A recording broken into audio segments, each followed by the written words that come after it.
Listen to me, you hillbilly punk who thinks the world's still round. I'm here to tell you it's not. It's flat!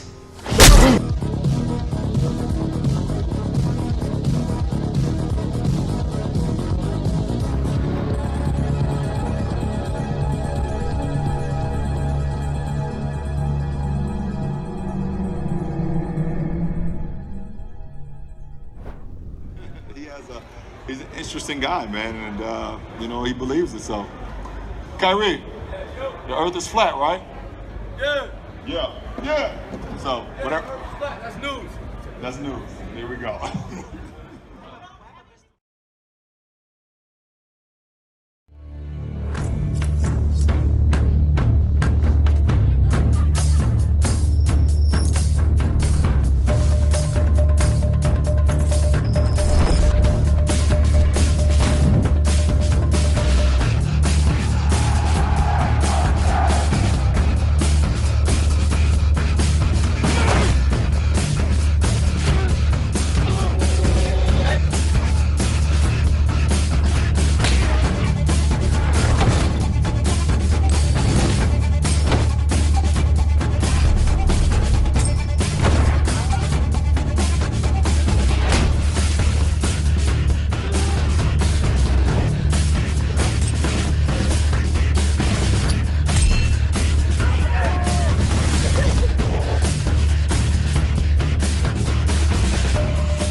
Broadcasting straight to you from a large spaceship, currently at war with the mainstream scientific community.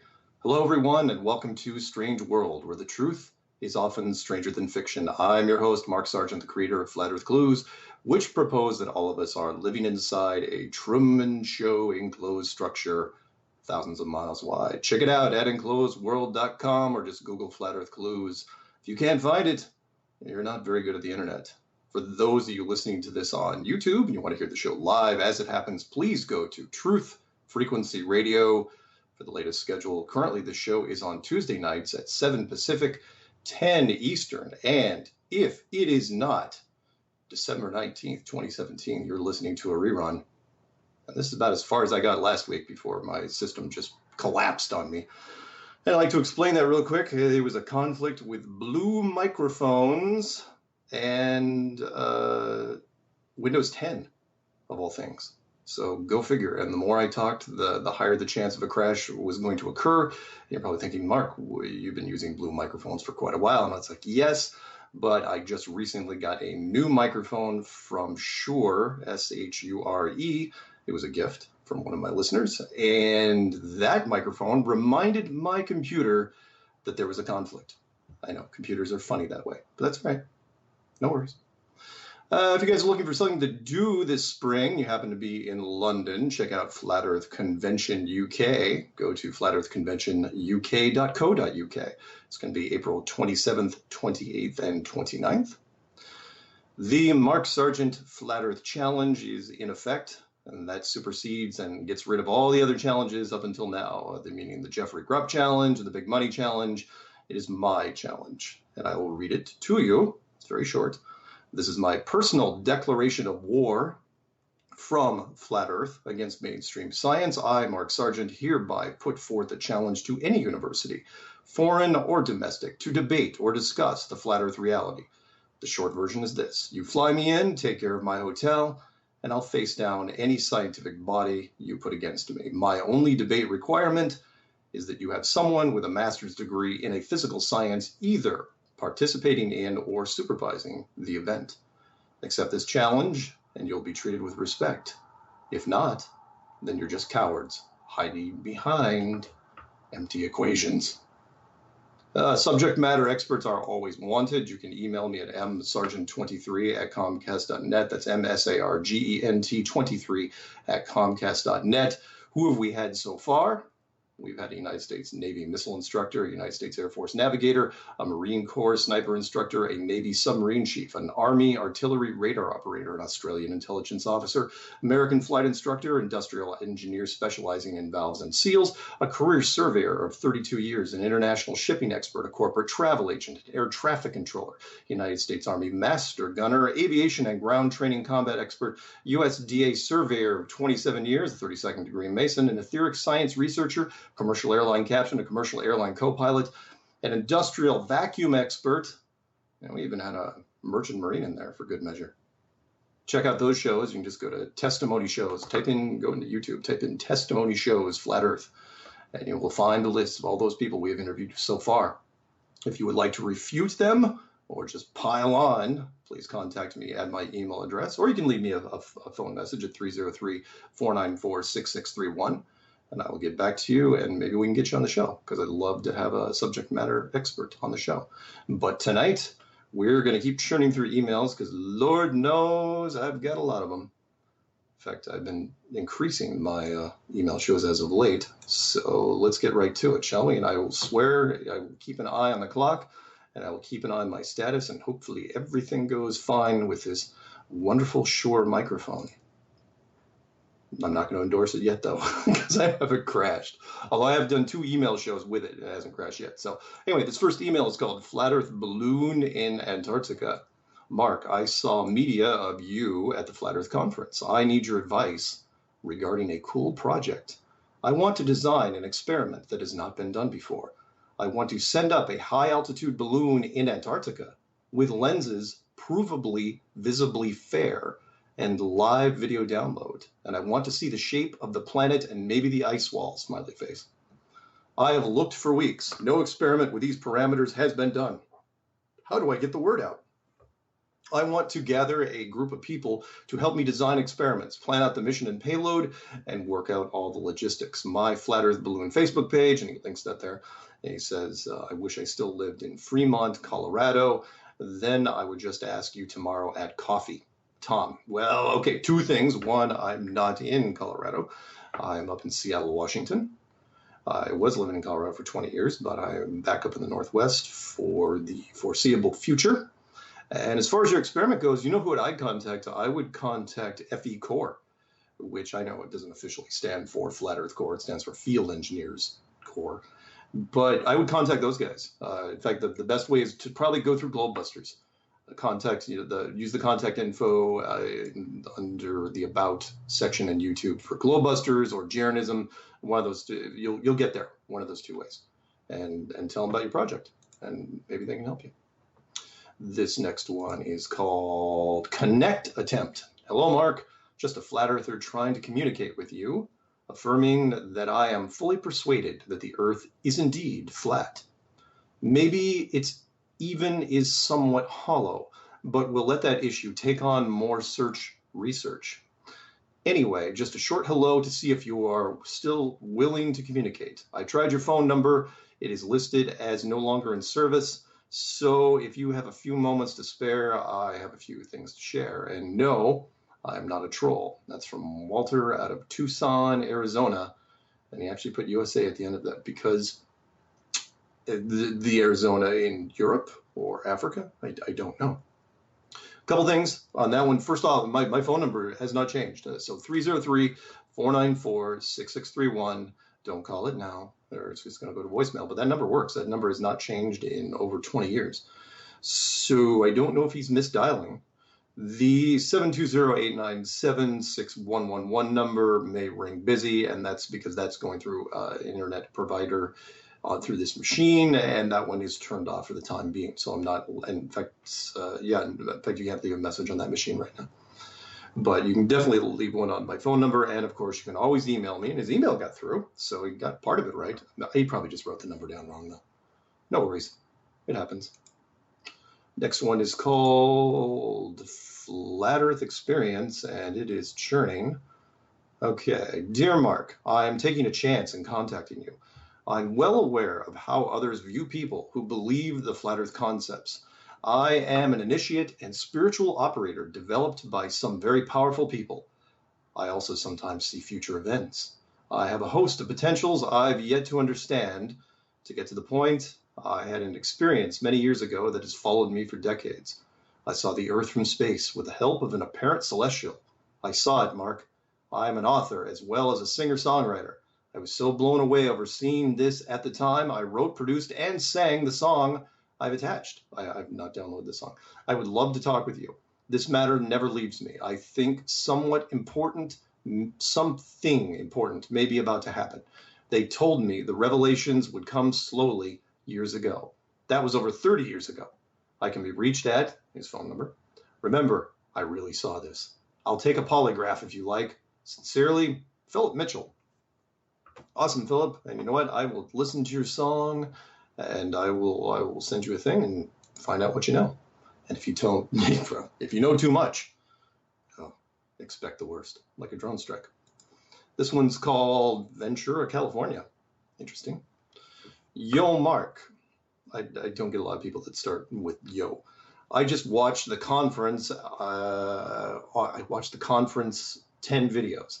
I've been following this for 2 years. I spent 25 years working on sets in Hollywood as an artist and have insight on what goes on there. Star Trek, television and movies, and all other magic and trickery to control and influence the masses. I worked with the gods of that industry, full of perversion. I was a conservative Christian in Babylon. I'm a Bible student, Christian, and a firm believer in flat Earth. I read the Book of Enoch 40 years ago and the Lost Books, which woke me up. I need a local group here, just outside of Los Angeles in Ventura County or West Valley, LA. I'm very low tech, 65, retired. You leave out people like me who don't text or go on what I refer to as my face. A movement as big and growing that is faith-based is the lies about treating cancer. The truth about cancer. This science of chemo is Frankensteinish and another perpetuated lie.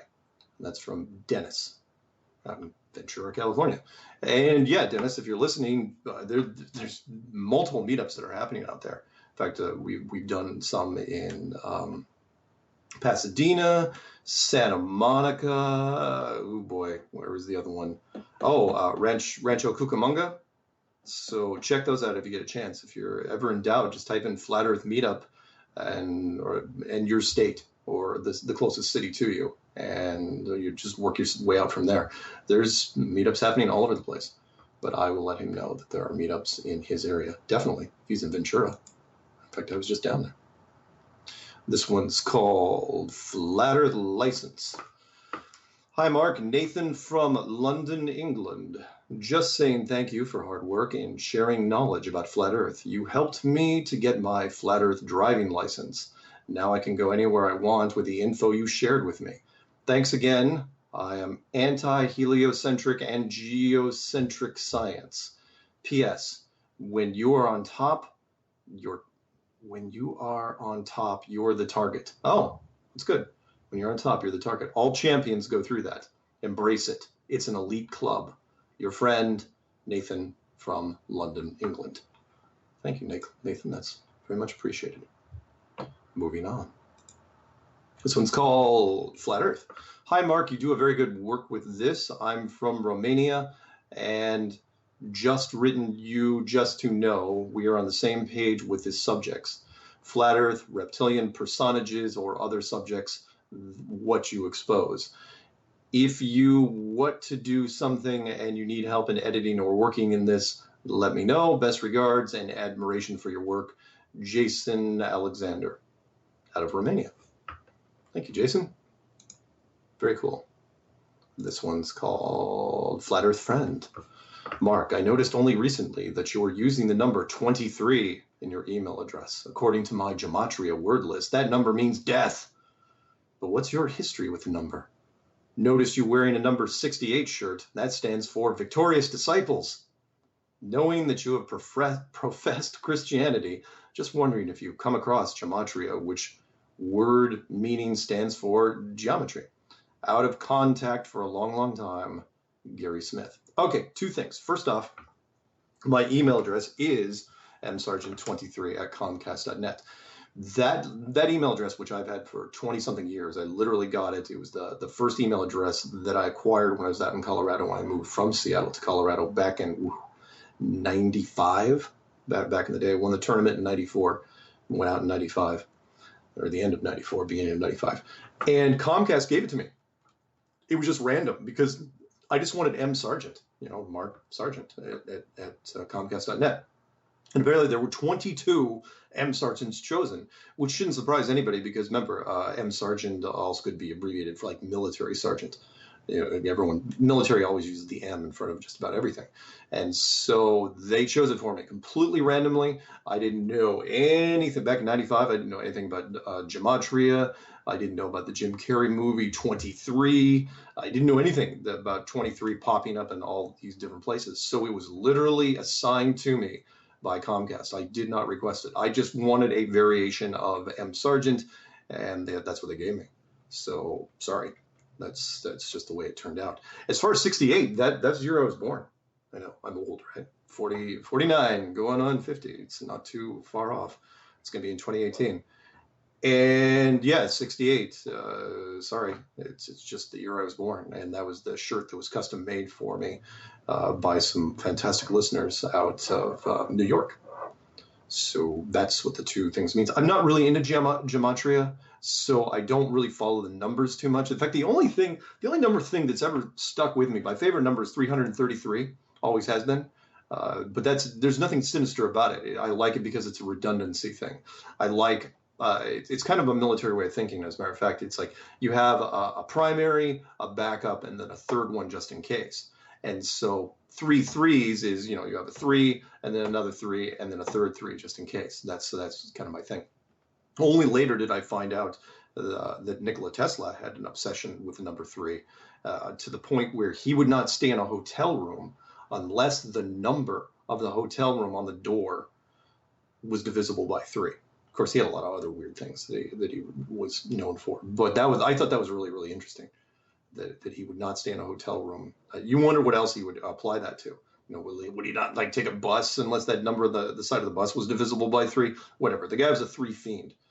But I'm not in gematria. I don't follow the 23 stands for death and 68 stands for victorious disciples.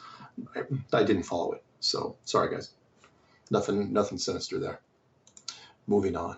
This one's called God is Okay, but busy. Okay, this one doesn't have any paragraph breaks, but I'm going to read it anyway. Ready?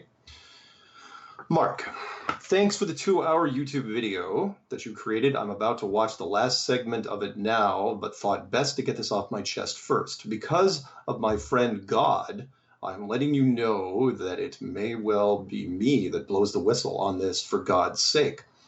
God doesn't want anyone to get hurt, no matter the condition or anything else they might put in the way. And on the personal note, they say I'm crazy, but they don't know what I know. So I'm telling you this is going to be traced by authorities as well. If I blow the whistle, I just need to know in percentage how many of us are in on it and willing to stand up behind me to back it. I talked to God, and he's advised me against it, but that's just him being cautious, as some things are untold from a certain point. But I'm offering myself for the position, and your video is the best by far, also the most explanatory of the ones I've seen. It's only advisable because of the risk implied. So I have an excuse, and the worst they can do is 6 months in a hospital. You know this in advance. For mentally ill persons, but the message will be out there with the evidence to prove it, so as to give any layman a chance to have their faith returned to them. That's all God is asking for, is your faith on the matter. I'm sure he's got yours, like he tells me. He feels useless in ability, but I remind him of his creation and I love him. There's no argument, just the need for presence to reassure others and to get the poison out of them, because that's what the problem is about. Lies they will affect, and on the scale it's gonna be for the best. So I hope this finds you well, and thank you for such a good video. Feel free to reply, even just to acknowledge that you've read my crazy email, and appreciate that God would like to thank you for your efforts in the matter at hand. Paul Grigger. Under God, for one, love and all. I appreciate the email. Paul, also appreciate that I had to read it and kind of cobble that together because there had to have been at least 30 spelling mistakes in that giant paragraph that you made. And I'm not a spelling Nazi, nor am I a grammar Nazi. I'm just saying, look, if you're going to write an email, like just turn spell checker on. I know it sometimes replaces words with other words, but that's proofread. People, proofread your emails. Come on. But thank you for the email, regardless. Okay. Let's see here. This one's called Eclipse, Simple Logic Proof of Local Moon, 70 miles wide. Haven't heard this yet, Mark. Still watching the convention. The eclipse, assumption, the size of any shadow can never be smaller than the object creating the shadow. Okay. The NASA shadow trail of the eclipse is 70 miles wide and 3,000 miles long in the United States. The 70-mile wide shadow trail of the eclipse cannot be smaller than the diameter of the moon. According to NASA, the average moon diameter is 2,159 miles. The 70-mile wide shadow trail of the eclipse is smaller than the 2,159-mile diameter of the moon. The 70-mile wide shadow trail of the eclipse indicates the moon of 70 miles in diameter. The distance from Guatemala City, Guatemala to Ottawa, Canada is 2,291 miles. This is the approximate NASA diameter of the moon. The shadow trail width of the eclipse should extend from Guatemala to southern Canada.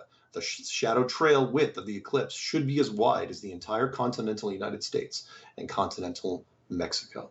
Something doesn't add up. Either the moon's diameter is 70 miles or the shadow width trail of the eclipse extends from southern Canada to Guatemala. It's good. It's one of the things I actually brought up to the Georgetown professor the other day. We're still waiting to hear what his video response is. But yeah, find this in everyday life down here. Now, you guys will be quick to jump on this. Any debunkers to jump on this and say, no, we can totally make a shadow that's smaller than the object. Not without a whole bunch of filters. You can't. With some special lensing, yeah, you can pull it off. But see if the average everyday person can do this just off the street. The shadow is one thing that everybody's got and everything's got, especially when the sun's out. And find me where that shadow is less than actual size. We all know we have long shadows and we have actual size shadows, otherwise known as short shadows, but nobody's ever seen a small shadow. What we're talking about here is a 97% decrease in shadow size. That's a 6-foot man shadow being reduced down to 2 inches. Find that in everyday life. Show me where that is. And NASA says, oh yeah, all the sun's rays come in at parallel lines. Except when it hits the moon, and then it becomes condensed. Sorry, not buying it. No way. All right, next one. It's called Verizon UFO Battle. I think I can read this one before the end of the break. Sure. Mark, I don't know if you're aware of this, although I'm sure you are, but Verizon has included a UFO battle scene where they are firing up one another. Another example of them trying to soften us up so when it really happens, we will have already been ready for it. I realize that it's to hint at what you may watch as a dish perk, but it just struck me as odd, so I have included a picture of the ad in case you want to see it below and as an attachment. Thanks for being the person who changed my life after I listened to all of your clues, one after the other, over and over. Then I went to see what else was available on YouTube about Flat Earth. I watched some Dubé and some Powerland, or whatever he's going by these days. It's funny, by the way. I totally fall into the Rob Skiba camp. I'm a devout Christian, and I've never had the strong faith that I now do to your convincing me that there is, in fact, a dome over us, and that we all live in an enclosure similar to a snow globe. I now watch you and Patricia as regularly as I used to watch my favorite sci-fi show or Star Trek. Your secret shows are so entertaining. The sexual tension between the between the two of you is off the chart. You couldn't buy 2 more appropriate people to do what you are doing. Some producers surely will see it, by the way, and have the 2 of you on a major network after this thing blows wide open. For now, I hope you appear on her show more often as a guest. I often don't listen to the whole show if the guest Patricia has is boring. I never would consider doing that with you as a guest. I'm right, because if I want to see it, there are a million other people out there, well, maybe 1,000, who would love to see the same thing. Rock on, brother. You have and are changing the paradigm in which we all exist. Thanks for taking the red pill, Mark. I realize there will be both good and bad consequences when the populace finally realizes that we live in an enclosed flat Earth, but I think it'll be worth it to bring truth back to the mainstream and hopefully bring some sort of peaceful worldwide calm and brotherly love to everyone. Actually, that sounds more likely than the alternative, unless the alternative is World War III or Armageddon. Then you and all of us have just done our part to bring about the inevitable anyway. So really, regardless of the outcome, I'm going to be thrilled and have you and a plethora of sources to thank for awakening me. God bless you, Mark Sargent. You have obviously been chosen to awaken the masses to where we actually live.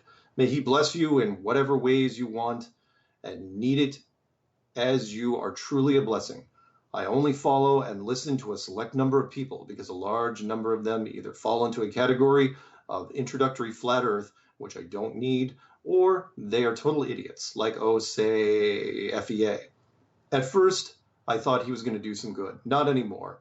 I love listening to the Math Powerland interview on the couch, where he's somewhat sober, and he tells the story of how he learned of the flat Earth. I also enjoy watching his stand-up, where he's toying with his audience about photo or painting. Some of my other favorites are Jaron, Rob Skiba, Dean Odell, Globedusters, Patricia Steer, DITRH, basically anyone on the cutting edge of flat Earth, where I might hear some interesting news about flat Earth being mentioned on mainstream media. I don't have time to listen to Pac-Man theorists or people who think their model is the only one. Thanks, and have a flat, blessed day. Leon McIntyre.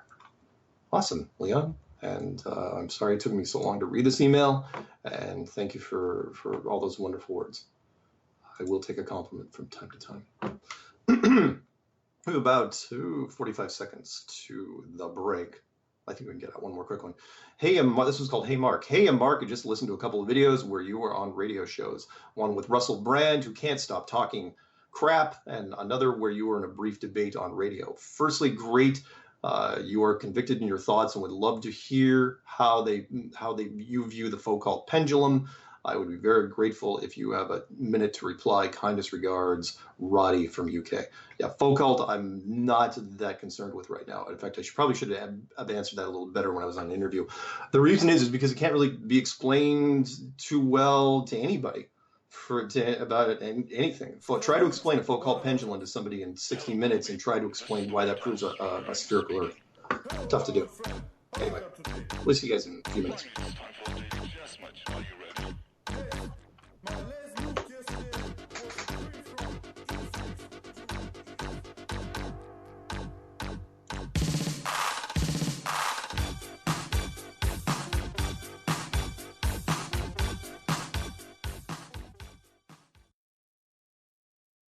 We are TFR.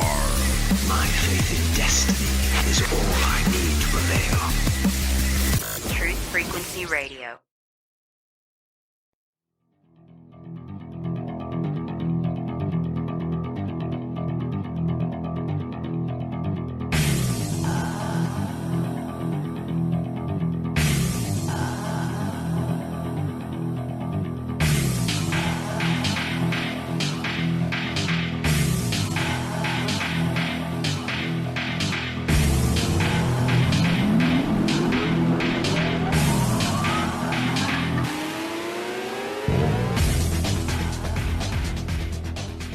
Welcome back to Strange World, part 2 of 4, and we're doing an email show. You can email me your questions at msargent23@comcast.net. That's msargent23@comcast.net. And even though I'm your host, Mark Sargent, I don't know why, but this is the second email I've gotten in a week where somebody called me Peter Pan. So let's just go with it. The email is titled Flat Earth, but he opens with, Hey, Peter Pan. I really enjoyed watching your video and may believe the concept of flat Earth, but you are talking about the North Pole. What about the South Pole? I was trying to search the North Pole in Google Map.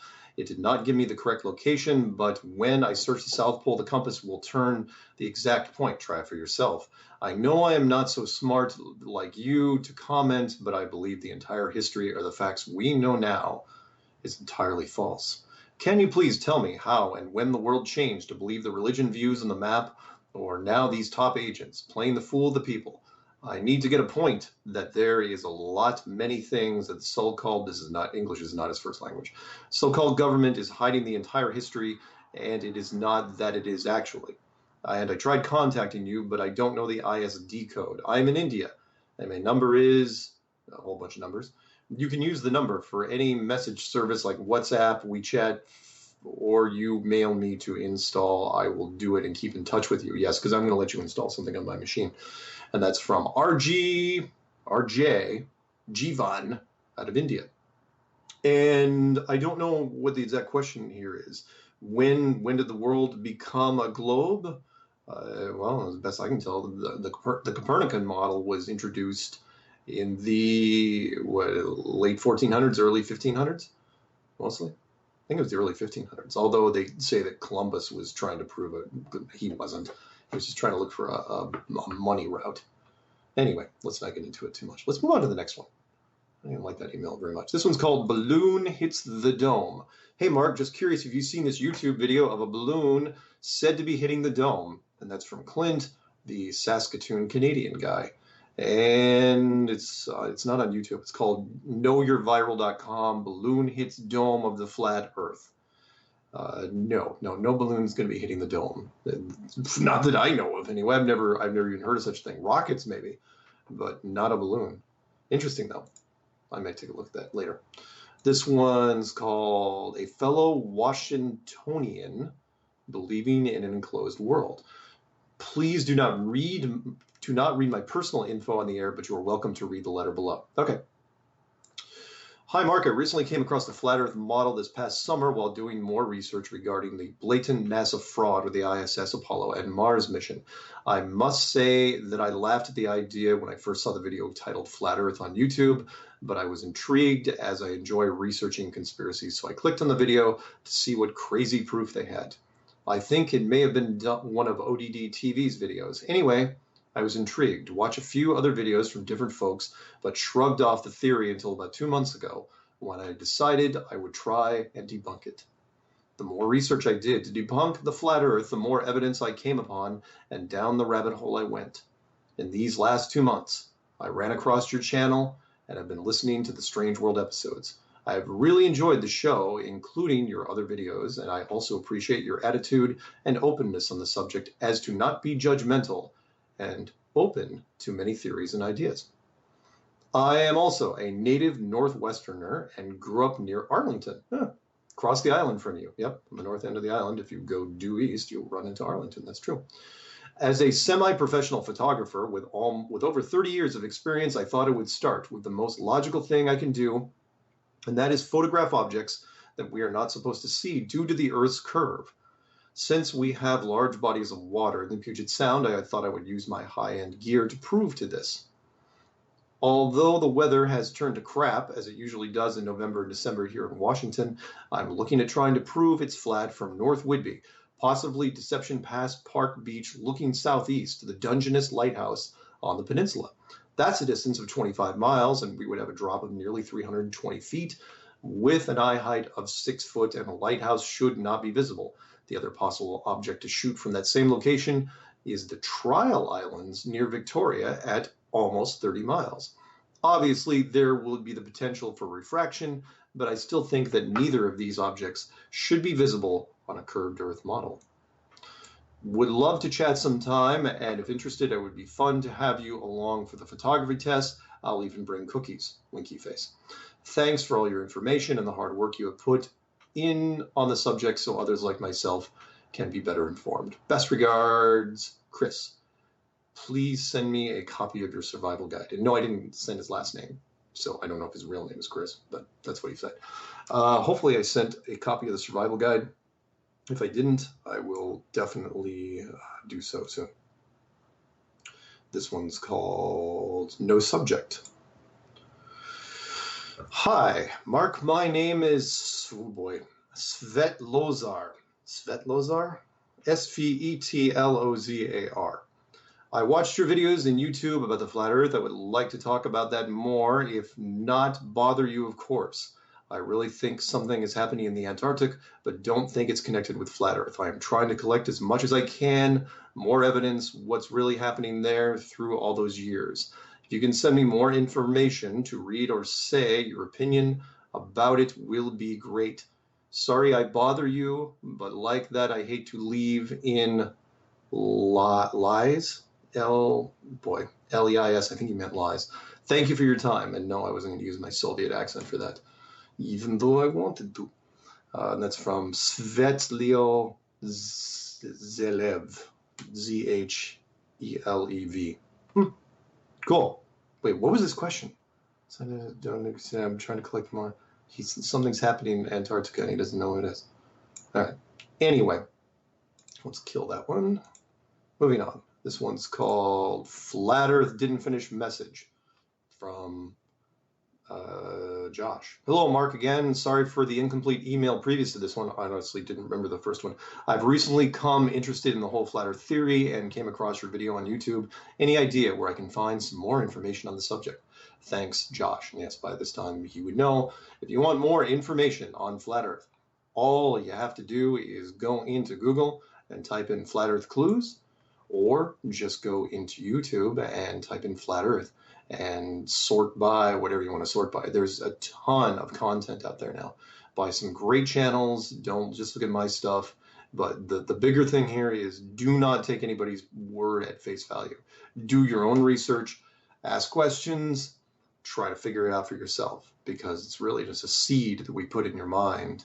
And when you get to the other side of this, you'll gain understanding. Of course, you'll probably lose sleep and lose friends along the way, but hey, were they really your true friends if they couldn't understand a different point of view? No, they were just drones. They were just sheep. Moving on. This one's called German and French Speaking. Hello, Mark. I just listened to your show with Patricia. You were mentioning the German and French media that were present at the Flat Earth Conference. I will also look out for their press articles or videos or whatever they are going to release. I can help you translate their publications. I am a native German, but I live in southern France. I am also fluent in English since I was an exchange student in the United States during high school. So do not hesitate to contact me if you feel like it. Best wishes, Caroline. Wow, that's awesome. And her last name is D-O-E-T-S-C-H. Yep. Sounds German to me. Very cool. Moving on. This one's called YouTube Video. They're hiding God with the greatest lie ever. If you guys don't know that by now, the clues were taken by a bunch of people, because remember, the clues are Flat Earth, Creative Commons license. And one guy put it in a thing, he called it They're Hiding God with the Greatest Lie Ever. Another guy called it Under the Dome Full Documentary, and there are more on top of those. So a lot, and they have millions of hits, way more than my main channel. I mean, literally the mirrors of the Flat Earth Clues have more hits than the entire Flat Earth, my YouTube channel. Literally, just a handful of mirrors have more hits than that entire thing. And I think I'll break 10 million, hopefully before the end of the year. Got 10 days left, 11 days, we'll see. Be nice. All right, this one's called, what's this one called? YouTube Video. They're hiding God with the greatest lie ever. Good evening, Mark. Firstly, let me start by thanking you for your video posted on YouTube. However, there are a few things that I want to bring to your attention, if I may. When I jump on Google Earth and scroll around the globe, zooming in and zooming out, anywhere you point the mouse, I look around their version of Antarctica and zoom in along the coastline, and it gives detail of the shoreline. It will, even to a small degree, map the ocean floor with detail. Or moreover, I can zoom in on my own backyard and can make out very clearly items on my property. Now, if this isn't real and is simply a computer-generated image, then it shows to me the level of technology available to create something so intricate. I've referenced this because of the Flat Earth map that is constantly shown and referenced throughout the video. Why is it that with such technology available and surely accessible, there isn't a Flat Earth map with precision that even remotely resembles that detail? I look at the Flat Earth map and I see that Australia is not even remotely displayed to her shape and proportions. The same could be said for South America as well. Would you have any idea why a scaled, detailed Flat Earth map has not been constructed. On a lighter note, at least the Flat Earth map is one of the very few that doesn't display the United States front and center. Good point. A Flat Earth map that is shown in detail and quality should also, in theory, make the mapping of distances much more precise. Your section of the video in regards to searching for flights lacked a little depth for my liking, so I did a search for flights, and with a tiny amount of tweaking was available to find a direct flight that seems to be at direct odds with the Flat Earth map. In your search for flights, you reference a flight from Cape Town, South Africa to reach New Zealand. You state that the flight will first take you to Dubai and then on to Australia. I modified the search slightly, but still in alignment with your grouping of countries. I searched Skyscanner for flights from Johannesburg, South Africa to Perth, Australia. South African Airways offers a direct flight for a duration of 9 hours and 15 minutes. See attached picture. According to the map of Flat Earth, this would be, hang on, my email just kicked that thing out. It's a brand new thing for Comcast. Come on, finish it. According to the map of the Flat Earth, that would be impossible. Please try this flight search for yourself. Thank you for taking the time to read this.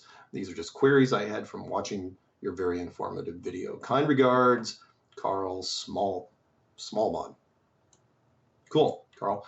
And my response to that is look at Clue 9, Flat Earth Clues 9, because I had people immediately talking to me about flights in the Southern Hemisphere and saying that they could get direct flights. There weren't very many at all, but they could get them. And I said, okay, fine. So I started watching those direct flights, and those flights dropped off of the GPS system for no apparent reason. As soon as they got outside of ground radar, they were no longer being tracked by the GPS system.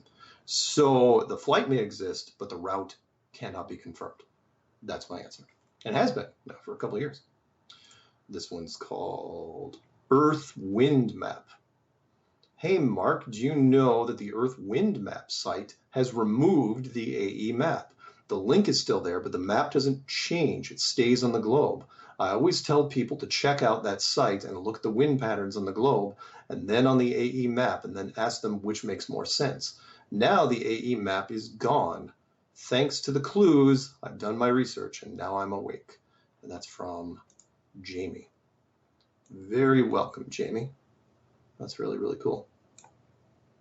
This one's called Hi, Mark, checking out exploringagain.com. Must read. Okay. The website went live, exploringagain.com. There's been a tremendous interest with the community after FEIC.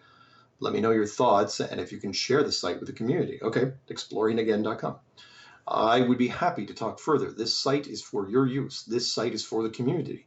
This is a community effort website. This is my way to contribute to the community. I have exciting plans to announce in the next few weeks. I created 2 other domains linking to that domain, MikeTheMagellan.com and FlatEarthResistance.com. You can share any URL to get folks involved. Please send me feedback. This should be done transparently through the community. It's a way to revive Exploring Again and have it be a community effort. I'm not looking for God. I already found God. I am looking to unveil the deception of this world. Everyone is trying to prove the earth is flat. That is all good, but we all know it's flat. We need to gather evidence of this deception and see the true reality of this world. We can all make it happen. I'm an experienced sailor, and there's a whole boating industry willing to assist. Send me some feedback so we can talk further. I still haven't heard from you since the conference. Share the URL to get the folks involved. Michael.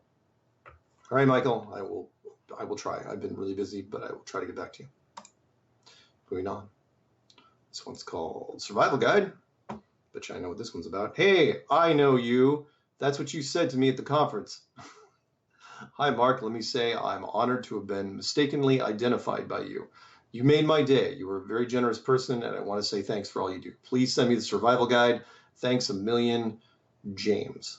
And hopefully I did send him the survival guide. If anyone wants, by the way, I've made a survival guide because I still think, hope for the best, prepare for the worst. And because of that, and the Katrina thing that maddened me so much, I wrote a survival guide called Empty Shelves. It's about 100 pages. It's got some pictures. It's basically a dummy's guide to survival. So even if you don't want to prep anything at all, if you had this guide, you at least would be able to survive a little while longer. So if anyone wants it, you can email me at msargent SW130 at comcast.net and just put survival guide in the title, and I will get back to you. And just, it's only like 2 megs. My only request is that if you get the survival guide, you print it out, because it would be silly if all of a sudden you got this guide and something bad happened, and then you were trying to scramble for it on your phone, and then you have nothing, because unless you have a generator, you're not gonna be able to print it out then anyway. Just print it out. That's all I'm saying. Okay, this one's called FE. Hey Mark, I have your email from a YouTube video regarding Flat Earth. I've been looking at conspiracies for quite some time, and I have to say, this takes the cake for the mother of conspiracies. In part, what gained my attention was the religious side to this conspiracy, as I was already out looking through the conspiracies of religion. I've contacted a rabbi or two, and they seem to be opposed to the Flat Earth concept. However, the more I look at experiments being done, the more convinced I became.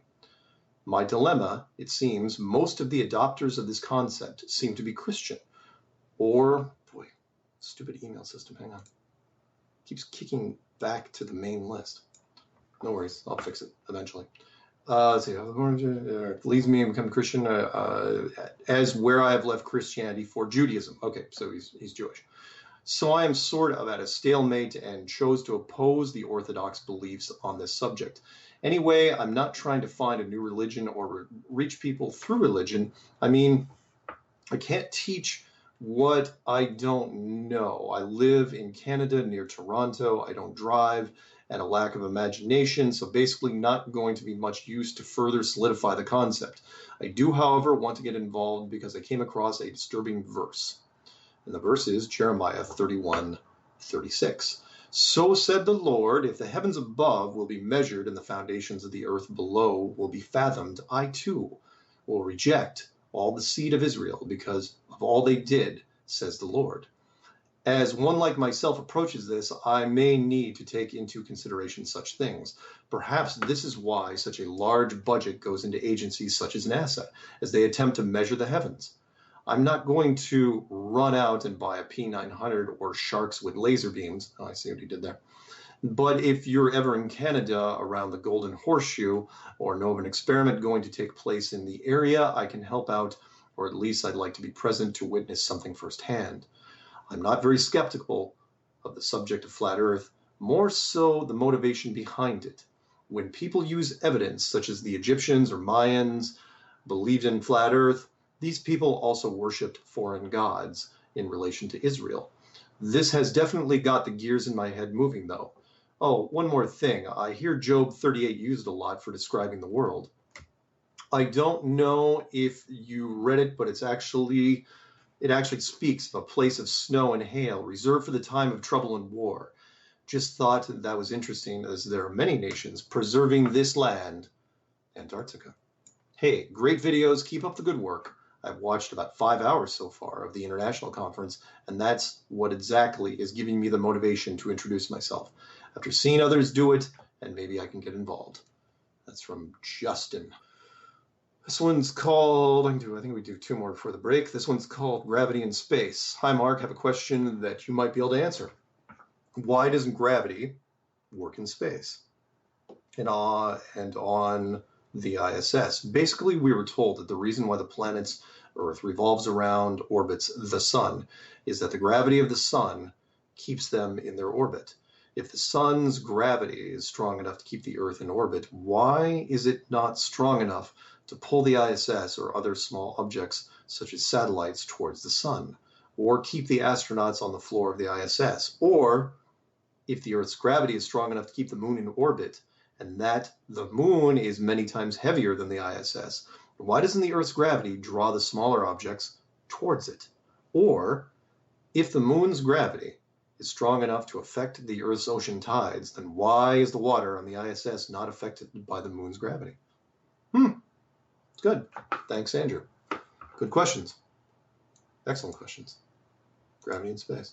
All right, moving on. This one's called A Follower Reaching Out to You, FE. Mr. Sargent, be here. Oh, because his name's Brent. I'm hoping this finds you and finds you well, but not sure I even have the right contact. Sir, I would love to speak to you or if you rather, just communicate via email. I'm a big follower of you, and you gave this contact in one of your many Flat Earth vids. I am just hoping this is legit. I get in conversations with people who are just so blocked from the possibility of Flat Earth, yet want to see why I think this and mock me, and want to see the extent I go on the topic. I send them to your links and vids, amongst other people's research with links. If you have the time to follow up to a listener and follower, I'd love to talk or hear back from you. If the phone number you gave in your vids is still good, please let me know so I can call you. Thanks, Brent. P.S. Appreciate all the work and effort you put into your work. Please keep it up. Thank you, Brent. It is much appreciated. I'm going to keep doing it till this thing comes to a conclusion, one way or the other. Can I get this one done in time? Yes. Why this one takes so long to load? This one's called, because he's loading a whole bunch of pictures. Because he's writing, he does shipping, and so he noticed some packages that were going to NASA, and so he wrote on them, the world is flat, NASA is fake.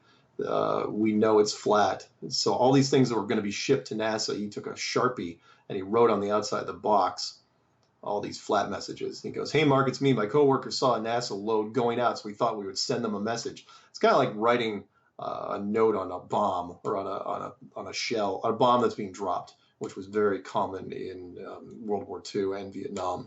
He would say, "Die," whatever it is, or to whoever with love. That's funny. So yeah, sending packages to NASA. It's good. Like that. This one's called FEWTF. Mark.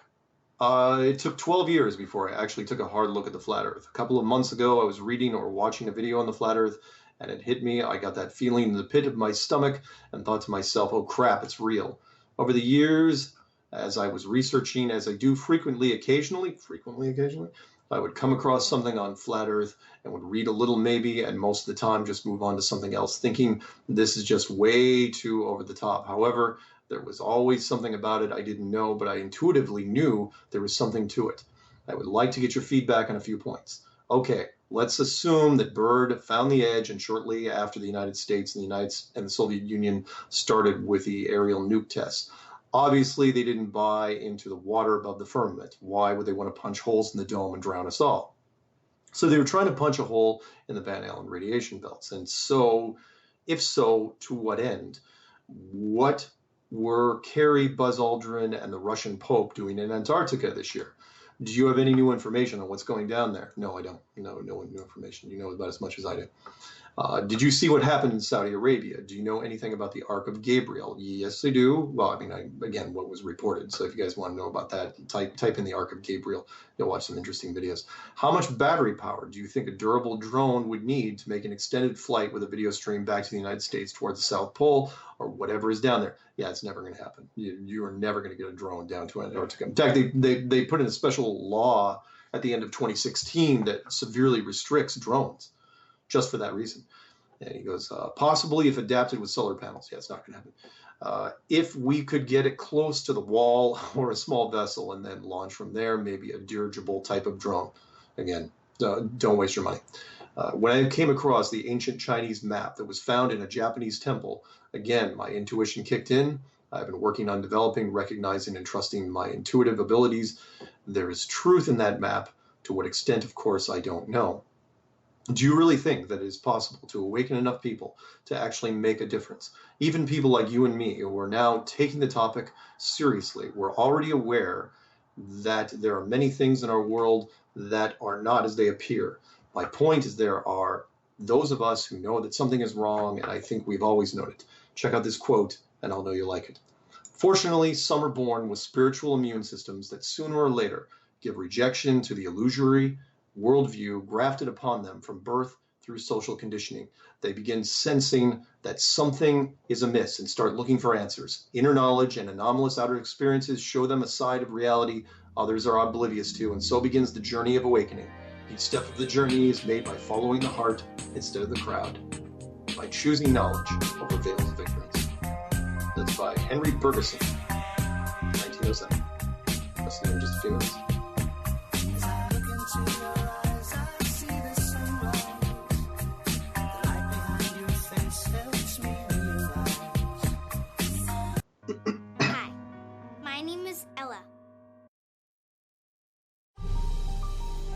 must unite what has been set asunder.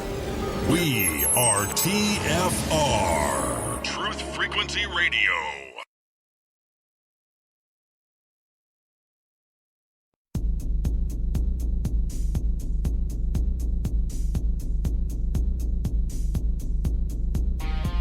Major Kong. Major Kong. Primary target the ICBM complex at Laputa. Switch all receiver circuits to CRM discriminators.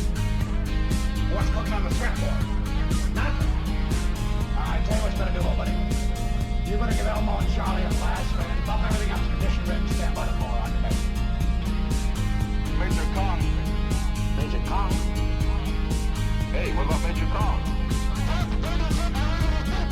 Clear and plain and coming through fine. What about It's great to be fine.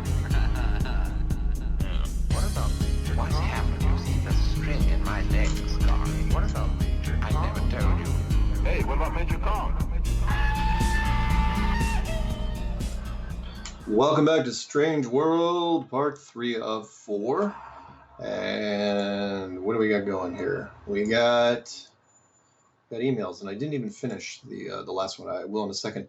Quick thank you, by the way, because I know everyone's shipping packages, and there's a lot of Christmas gifts going around. Thank you to the listener that sent me the wonderful box of chocolates.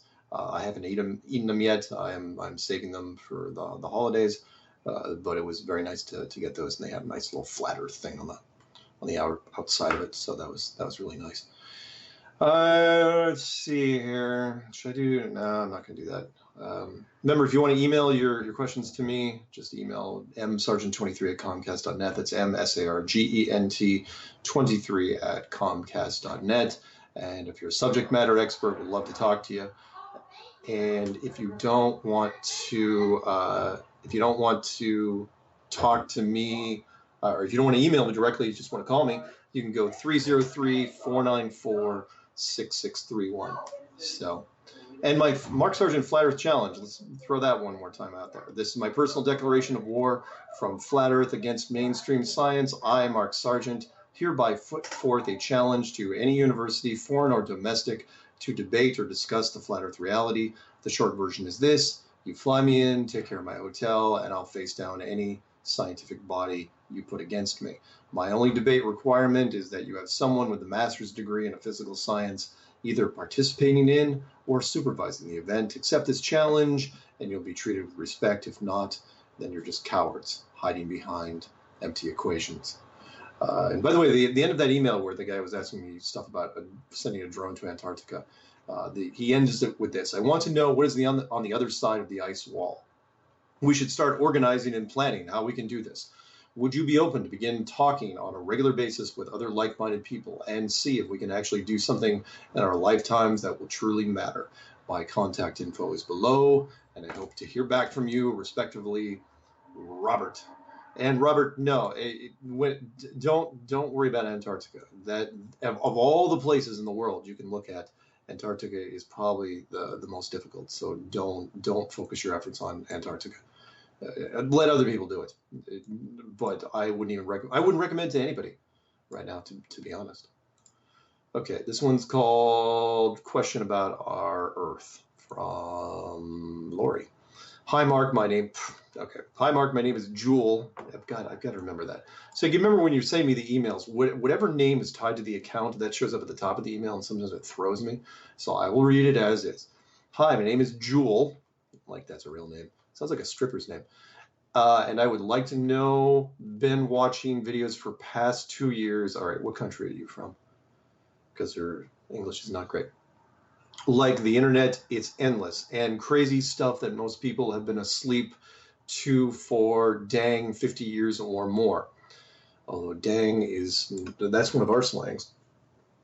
But it all lines up with what happened in history and biblically.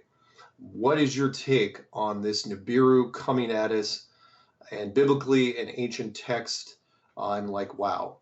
And find your videos interesting. Also seen a person's video on YouTube about our sky, and he says it's all fake, hologram. So my question is, this being a slave planet for minerals, I know the whole Nephilim argument, which I don't know if I necessarily believe in.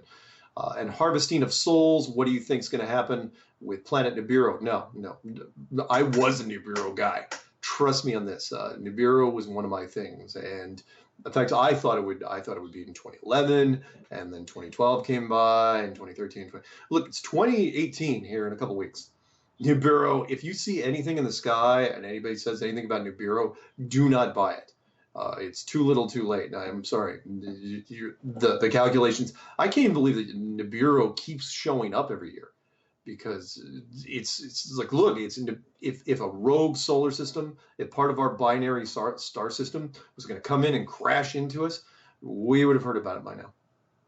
Let's see here. Or are they going to make it look real using technology? Yes, that's exactly it. Says end of the world times are coming, and with all the CERN and HARP and flat Earth just gets crazier. But biblically, rapture, 3 days darkness and tribulation. Do you have any ideas on a date? No, I don't. Of 3 daes darkness, a rapture video says November 19th through the 29th. Well, it's already December, so that didn't happen. Thursday, Friday, and Saturday is when it begins. Nope. True or false? False. And we are really going to lose the East and West. Any Gulf Coast to earthquakes and volcanoes and tidal waves, and split Middle America down the Meridian Fault. Is Michigan a safe place to be? Currently it is. I don't think I'd move out of Michigan. Can't seem to figure it all out. It's information overload. It's making me crazy trying to figure it all out. Would like to know your thought on this, as I'm sure you've been researching longer than me. Any ideas or opinions at this point would be greatly appreciated, and thank you so much. I await your response as time is running out, and I'm at a loss worrying. Sincerely, Jewel. Jewel and anyone else that's worrying about Nibiru or anything else, don't worry about it. Because remember, the end's going to be televised. You build the social network. You build high-speed internet and connect everybody to cell phones because you want them to know. Meaning you don't want to shut the system down. Now you have the perfect opportunity to spin the story the exact way that you want it. So you have to leave the communication lines open as long as possible and then drop the whole thing at once, so that nobody has access to information. Everybody has access to only the information you provide. And then when you turn it off, it's like a cliffhanger television show, to where everybody watches the same television show and that's all the information they got. That's what I would do. That's just me, though. Okay, this one's called Need Your English Transcripts for the Flat Earth Clues for French Translation, Please. Hi, Mark. My name is Cedric. You can call me the French-Canadian guy. I'm from Montreal, Canada. Started to watch Jeranism's video in early February of 2017, and you convinced me in late June 2017. After 5 intense months of trying to debunk that stupid conspiracy, I became a flat earther. I really like the way you talk about flat Earth. Your videos are the best for beginners. Flat Earth in French-Canadian province has not grown up that much over the last 3 years. Currently, because there's not much Flat Earth French content. Oh, yeah. I want to do a French version of your Flat Earth Clues. It would be much easier if you can send me your English transcripts and give me your okay to use your Flat Earth Clues video. I will narrate in French or your video. Thank you so much to wake me up from my indoctrinate zombie state, the French-Canadian guy. And not to speak online part. Oh, he doesn't want me to say what his channel is. Okay, that's fine. Not to speak online. Got it. So, yeah. And you guys want to have some fun. Type in Flat Earth into and translate the words Flat Earth into any other language, and then put those words, cut and paste those into Google. And you'll see all the otother pages from all the other languages that are out there. And Flat Earth isn't, we're so arrogant being American or Canadian. We think, oh, only English-speaking people are worth a damn. No, type in the equivalents of Flat Earth into all the other languages. They're all out there. Just about every language has their own Flat Earth pages. Although the United States probably is the most heavily into it. Although I understand that Indonesia and the Pacific Rim is really big into it for whatever reason. So anyway, moving on. Excuse me. This one's called Brian Mullen Material. Hi, Mark. Do you know how I could obtain a complete set of Brian Mullen's presentation in sequence? I have a few associates who could not resist watching this kind of perspective, but I don't want to miss out on any, and also would like them to be in order. Thanks, Guy. Keep up the good work, Sean. No, Sean, I do not know. I mean, Brian's work was mirrored by a lot of people, but as far as it being in order, because Brian's channel is gone, and I do not think it's going to be coming up anytime soon, you're just going to have to kind of fish them together yourself. I don't even have a set or to know what exactly order they're in. But we're talking about Balls Out Physics, the series that he did, which was fantastic because he was a licensed structural engineer. And hopefully he still is a licensed structural engineer. Hoping anyway. All right, moving on. This one's called Survival Guide. Would like your survival guide. Best regards, Will Cutts. Cutts. Ooh, that's a great last name. It's like a Greek criminal name, Will Cutts. He'd be like a knife man in the mob, right? Seriously, awesome. Again, once the survival guide is called Empty Shelves, all you have to do is email me, msargent23@comcast.net. Just put survival guide in the title, and I will send it to you. Let's see. Okay. This one's called Enclosed World. Hi, Mark. Thanks. There are a few other things that have been running through my recently. Again, I'm not going to demerit him too much for that one. And I can't seem to stop thinking about the flat Earth concept. The first deals with the map, and I know from what you have said that different flat earthers are working on it. But do you know if they are taking into consideration Neil deGrasse Tyson's quote that Earth is pear-shaped? It would almost seem to be an omission by him, and that it would fit the flat Earth model, but also their so-called ball or pear. I hope that makes sense. Secondly, as a photographer, I am interested in the photos that NASA claims to provide from the ISS, namely the shots of land and formations. I have only scratched the surface in my limited research, but so far, looking at a few photos NASA claims to have taken from the ISS that are 250 miles up, and then looking at the EXIF data provided, there is no way a Nikon D4 with an 800 millimeter lens can produce that level of detail at the claimed distance. Comparing a shot of Cape Cod and looking at the comparison of Google Earth, my best guess is the photo was taken from about 75 to 100,000 feet up. Obviously, more analysis needs to be done and more NASA photos examined, but I would bet that most of the photos will be the same. I find it interesting that the NASA chooses to take up sports-oriented cameras, which have super fast frames per second capture and good low light capabilities, when much better landscape cameras with super high megapixels can be used instead. There is zero reason to use the claim that the newer Nikon D5 would withstand space better than the D850. Sorry if I'm talking too camera technical. Anyway, those two things have been in my mind, and hopefully you can share that info with peers or even as a subject on the radio show. You have my number if you prefer to talk. Hoping to make it to the next Flat Earth gathering. Any chance of having one in the Everett, Washington area? Regards, Chris. Yeah, I'd love one in Everett as well, but everything we've had so far has been in Seattle or Portland. So sorry about that. This one's called, what's this one called? A Rethink from Submarine Bob. No, okay. Hi, Mark. Just to say, I watch Eric Dubé on the YouTube, and got sucked into the anti-you stuff.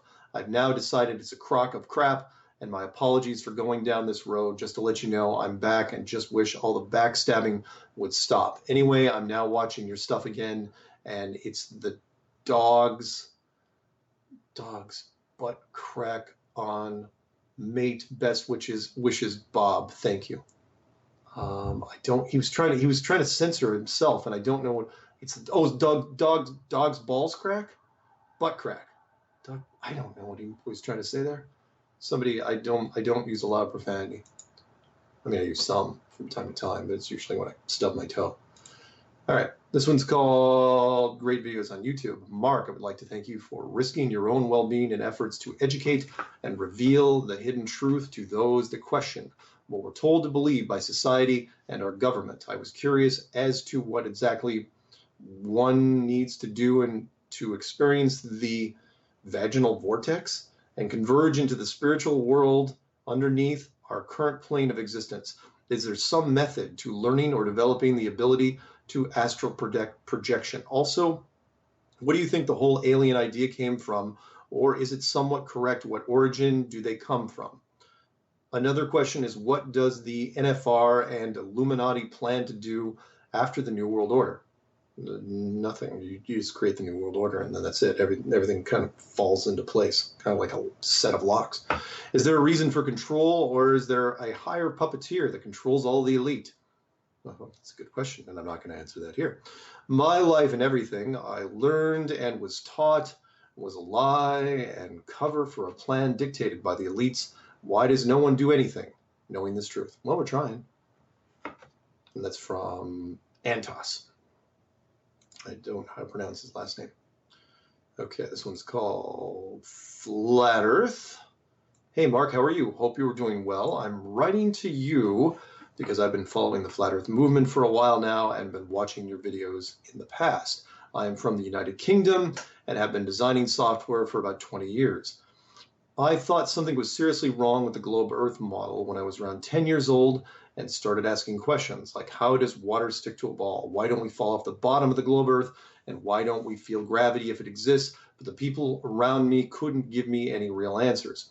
I started to notice other problems with the globe model, like the sun and the moon are sometimes in the sky at the same time. I've been on a few flights and everything looked flat to me. I didn't really know what to think at the time, but I just knew something was seriously wrong with what we were being told. I found the Flat Earth movement about 3 to 4 years ago. One day when I was on YouTube, I'm a Flat Earth believer now. I've designed a few small games in the past, so I have some experience with game design software and 3D modeling software. When I started designing games, I was sure that something was wrong and the globe Earth model with the globe Earth model, because when I created a new project in all the popular game design engines such as Unity 3D and Unreal Engine, the first thing I was presented with was a flat plane or a flat terrain that the buildings or players can then be added to.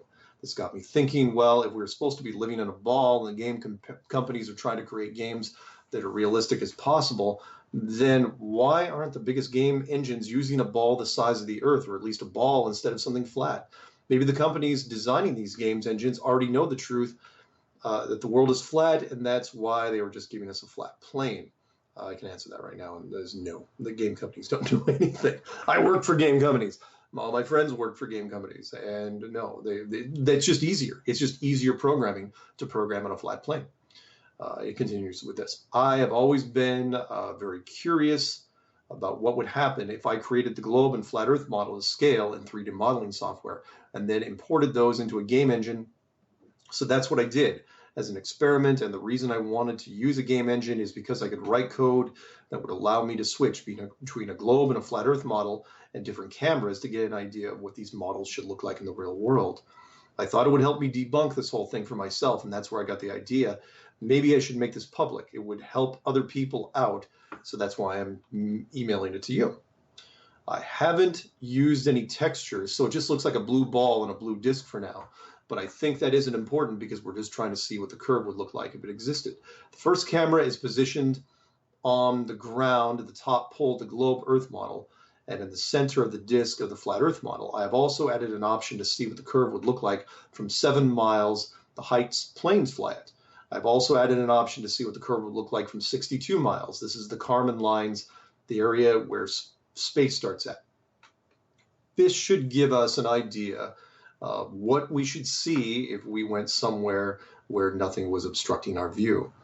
I call the software Earth Test. The reason I didn't call it Flat Earth Test or Globe Earth Test is because it's completely neutral and people can make up their own mind. I've created a Windows version and a Mac version. You can distribute these if you wish. I will also be making it available on my website in a few days. I have designed this today, so I haven't had any time to do it yet. I hope this information helps people find the truth. Would be nice to hear your thoughts on this. Thanks. Kind regards, Nasir Shafiq, S-H-A-F-I-Q. Thank you, and I will take a look at that from his Dropbox, provided it's still there. That's really cool. This one's called Flat Earth Tests. Mark, as a group, we need to come up with some large-scale scientific tests to prove the Earth is flat. Circumnavigating the ice wall of Antarctica is a big one, It's going to have to be done at some point. Flat Earthers need to put eyes on this reality. Thoughts, respectively, Steve.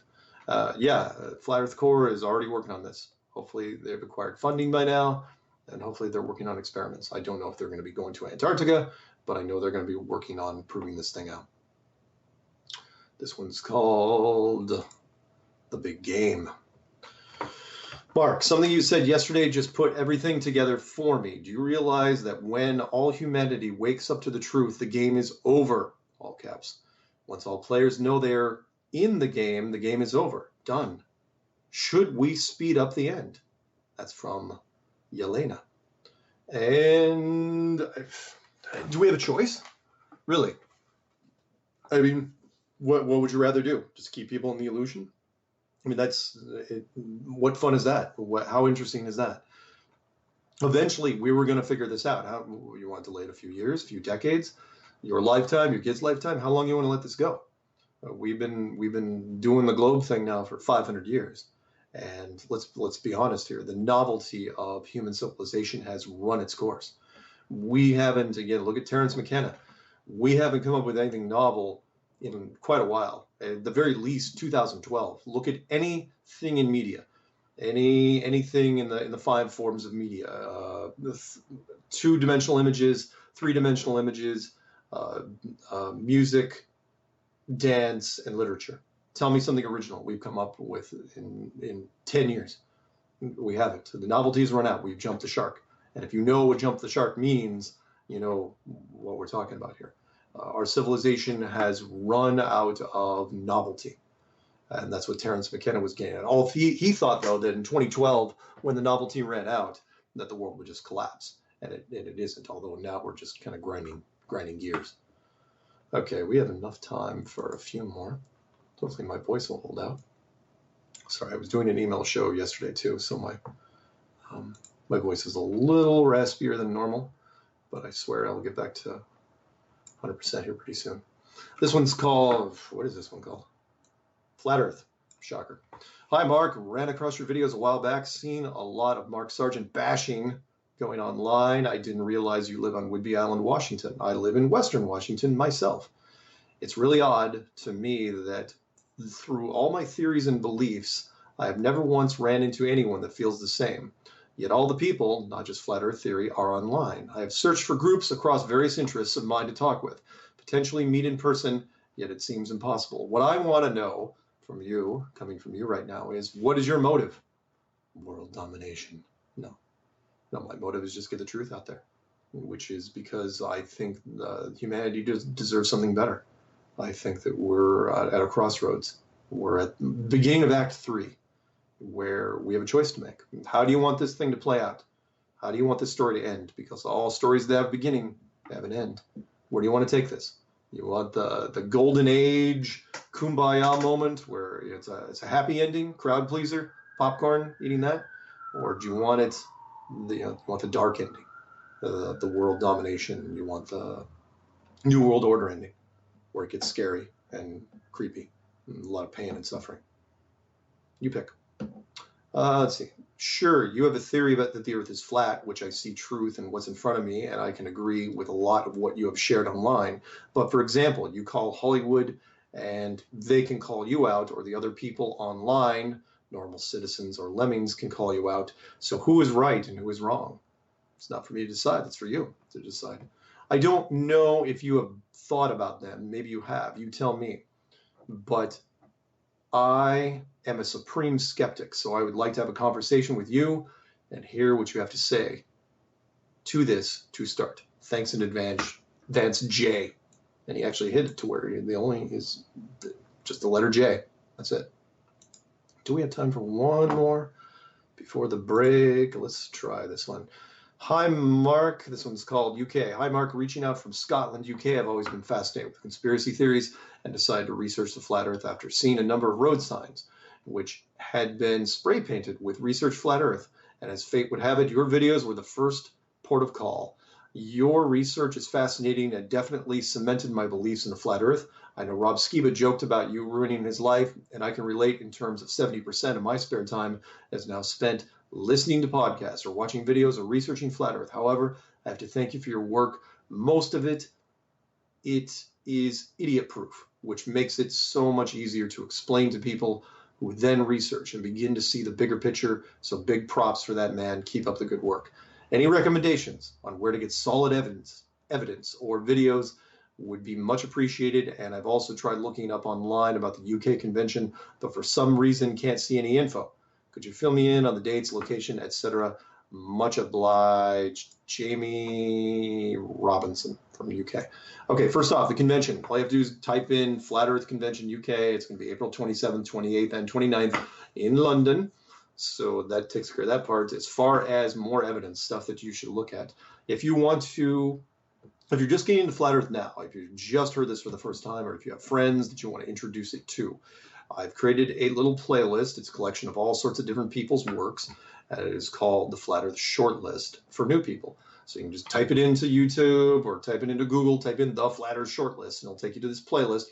There's only like 20, 25 videos on there, ranging from 5 minutes to 2 hours, and covers all the major players, or at least most of the major players. And there's some great introductory videos in that. With some great works. Now, you don't have to be, again, a rocket scientist to understand them. They're meant for the beginner. But some of the longer ones, you know, they get into some more advanced topics, and there's some more advanced topics in there, like the moon temperature test. I left that in there just to give people something else to look at. So anyway, with that being said, let's take another break, last break, and then we'll come back with our final segment. Yeah, so 3 minutes, right? So Check wallet for his name. His face is in the muck. I think his zipper's stuck.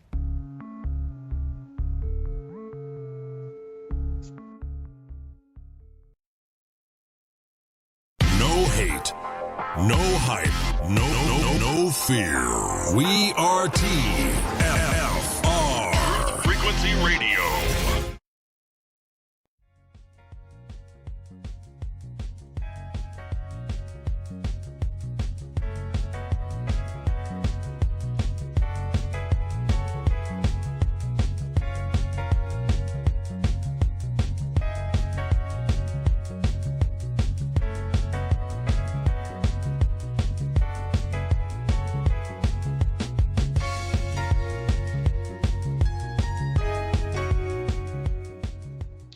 welcome back to Strange World, part 4 of 4. I'm your host, Mark Sargent, and yes, that was Joe Jackson stepping out from his album, Night and Day. Okay, we're doing emails, the last chance to get in your emails, although I'm not going to read them this show because I got a pile in front of you. Remember, emails are answered in the order they are received, and you can email me at msargent23@comcast.net. That's msargent 23@comcast.net. Okay, this one is called Cracking the Star Code. Mark, hope this email finds you well. I missed the first FEIC, but hope to make the next one. Enjoyed seeing the photos of you that posted on your show. Nice work again. Something I had given thought to and was back stateside for a few days in the Pacific Northwest at home. Got some fishing time in. I had seen a photo which pictures of Earth on an infinite plane as sort of a puddle, and there was something that struck me odd at first seeing all the puddles and possible other worlds next door. Having done survey through the stars in my career in the military, I would do what is called a sun or star shot by using the sun or stars to put in survey for artillery. This was my career field artillery. I served 23 years in the Army. I would always use Polaris when using the stars because, well, Polaris just didn't move. And when you do a single angle to verify data, well, it was always spot on. Knowing that Polaris doesn't move and looking at the puddle map, I started connecting the dots and believed that the stars in the sky are representations of the puddle worlds below. I have attached a photo for your review as to what I am describing. Additionally, I had a dream with regards to this and not quite sure yet what to make of it, but I believe that it is also an answer to what is described in the photo image I am sending you. Keep up the great effort. I try to catch your show every week and enjoy listening.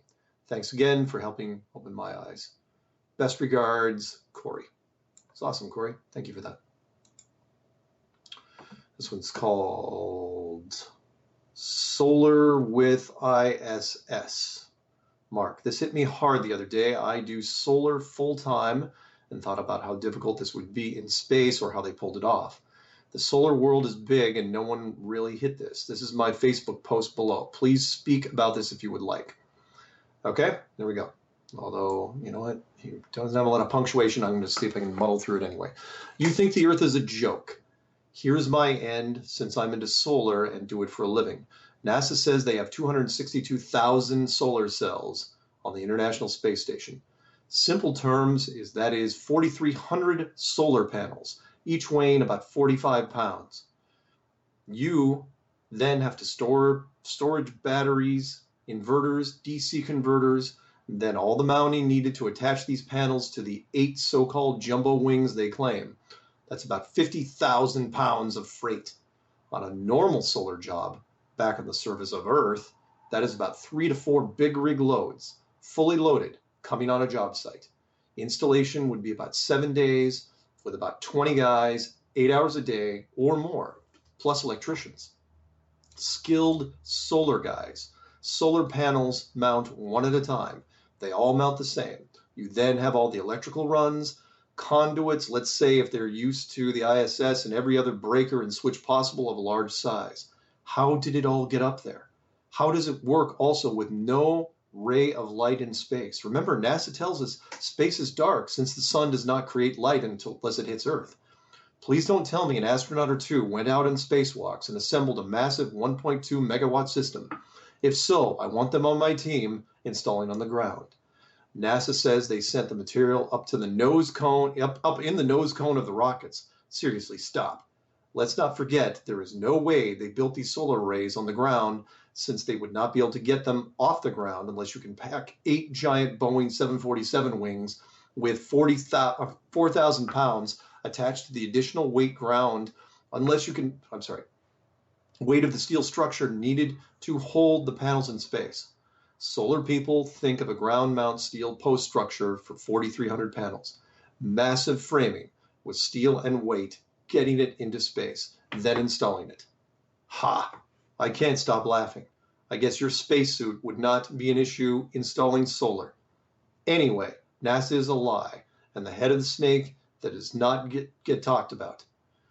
Endless budget of taxpayers' money for a fantasy we've been sold. That money then floods back down to the 1% and all the slime that has their hooks into it. It's our money. Since day one, with its inception, they have been getting about $17 billion a year. Do the math since they opened shop. Solar people, please pass this around. I would love to be challenged on this. Our industry is big. We would know who sold NASA the panels, yet alone all the other details, which we don't. One more thing. NASA says these wings can retract and fold. Are you kidding me? They say it weighs a total of 1 million pounds, and it took 115 flights with no accidents ever since 1998. Crack me up, CMU for short. Happy Thanksgiving, kids. Nice. And you can look up the article. It's on nasa.gov. It's called Solar Rays on the International Space Station. Yeah, good one. Excellent points. Thanks for that. This one's called Let's Make Pancakes. Mark, if you retweet this to your followers, I don't have Twitter. That's okay, because I'm not famous. I bet it will affect the voting. And he goes, also, I was watching your videos recently. Great stuff. Sorry if I posted too many comments. Nothing meant by it. I just post comments when watching vids. Twitter, John Rapp. I'm sorry, I don't have Twitter, so I can't actually look at his link. But it's a John Rapp, so JOHNRAP status. You guys can check it out if you want. This one's called Too Big of a Conspiracy to Hide? ? Greetings, Mark, as the Flat Earth Awakening enters its 3rd year. Most of the old arguments against it have been soundly refuted. However, one strong point that many global believers make is the unlikelihood that a conspiracy of this size, to be so well hidden for so many centuries, admittedly, is a tough argument to defeat. After watching the clues and other content from Flat Earthers, I have come to this conclusion. Any facet of humanity on its own would indeed lack the resources and motivation to propagate a lie of this magnitude for 500 years. Someone greater than us had to be responsible for orchestrating and maintaining this hoax, someone with a lot to lose if people knew where they really live.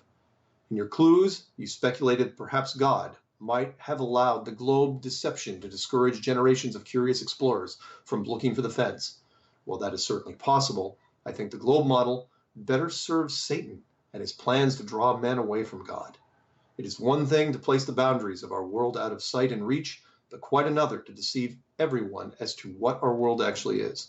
In my opinion, the globe model was the precursor to the Big Bang Theory and evolution, all three supporting a common goal of explaining how life could spontaneously appear without the need for a creator. No one would ever have bought into evolution without first believing that the Earth is a spinning ball in outer space. Ultimately, Satan's goal has been to erode confidence in the existence of God.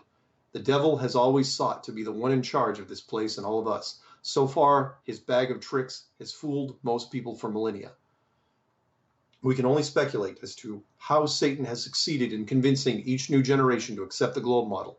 Perhaps he entices powerful men into hiding this knowledge from the masses by worrying them with the possibility of losing their power and control.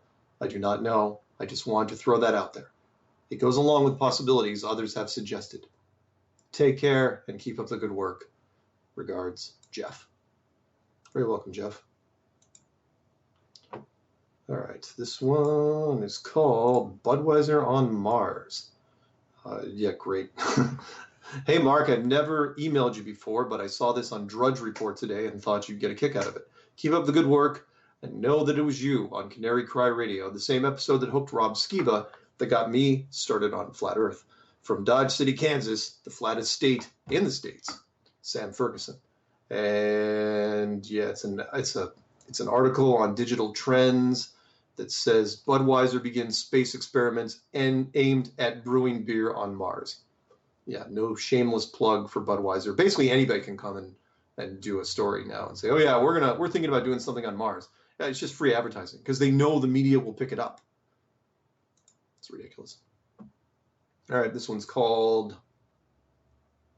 Flat Earth the Cure. Hi, Mark. Have emailed before. Be good to catch up. I can call from Australia. It's from Anthony. Thank you, Anthony.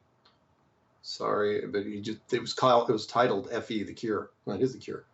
It's cure to many things. Deception. It's the end of all deception. It's the racial killer. It's the discrimination killer. It's the gender killer. It's everything. It's the answers to pretty much all your questions. It's not an exaggeration either. This one is called Hi. Mark, thank you for your vid on Flat Earth Theory today. I thought it was brilliant. I wonder why you posted contact info. Well, because I'm an idiot, and that's why. Maybe there was more you enjoy discussing. If so, I'm Audrey. I'm Christian, and I don't care what shape Earth is. Oh, you say that. But I'd like to hear people out when they have concerns for the greater good of others. It seems you have invested yourself into helping other people take a second glance at what they believe. It's good. Good night, Audrey. Thank you, Audrey. And again, I love the fact that I get emails and phone calls from women because they're the ones. There's so many guys that are into conspiracies, but the fact that there are women that are now getting into this, because remember, Flat Earth isn't necessarily a conspiracy. It's a message of hope and to let people know that they're not alone, which the news has been kind of promoting lately, haven't they? The whole "we are not alone" thing. And if you believe in Providence, the X-Files, after kind of dabbling in the waters last year, they're gonna, I think the same week as the Super Bowl, they're gonna start up again, Fox and Mulder. So go figure. 20 years later. This one's called Hello from Romania. All right, I'm going to use my accent on this one. Ready? Hello, Mark. You dragged me into this rabbit hole since more than 1 year now. I am silent listener of yourself, Patricia, DITRH, and Jared. I work in finance and am not a YouTube content issuer, but am thinking about a change. After this first conference in US and good vibes out of this, I start dreaming of a small community of Flat Earth here, having you in the future for a local meeting. I start thinking of ways of spreading your podcasts and ideas between my friends. For now, I'll be glad if you just register my name and maybe put me into contact with men in Australia. Perhaps a nice t-shirt from your large collection. All the best from Cluj. Keep it flat, nice people. That's from Ulysse Plage. Lovely. Awesome. And no, you can't just write me and say, I want a t-shirt. I love the t-shirts people send. I give away as many as I can, but I really love them. Fantastic. Okay, this one's called NASA Science Experiments. Hi, Mark. I would like to say that just as it's good to ask where the 360-degree shots are during spacewalks, or where the videos of entering and exiting the ISS, and where the videos of it being constructed, you could also ask, what has NASA learned from all their various science experiments over the years, such as with growing plants and crystals in zero gravity? Do these studies get peer-reviewed and published in journals like Nature and Science? Is there a lack of publishing in this way? It may cast doubt on whether the experiments were real. Sincerely, Matt. Good point. And you're not the only people that have asked that. I think Jaron was really big on that because he attacks NASA a lot. I like the stuff that Jaron puts out there. This one's called Realm First. Hey, Mark, please read on Q&A. I heard your World of Warcraft Realm First story, and I thought it was very relevant. In a way, it reminded me of Carly Sunshine's plea to the audience at the Flat Earth Conference to be kind to one another and not to rage back against the trolls or the turncoats. It is always emotionally troubling to deal with a troll or even a friend with whom you have parted ways over Flat Earth, but I think they may have just lost their compassion for people because they don't have what we have, community. Life can be harsh, but we are all connected because of the Flat Earth, and I think that feels like a realm first for all of us. I see what you did there. Thanks and stay flat, Jason Fox. P.S. Would you please send me your slide deck of Flat Earth memes? Thanks. And hopefully I did. Hopefully I did. I'll put that in my pile of things to do. This one's called Flat Earth Question. Hello, Mark. I've been watching your videos for quite a while now, and I really like your presentation style. I love learning about things that I know nothing about and reading about conspiracy theories.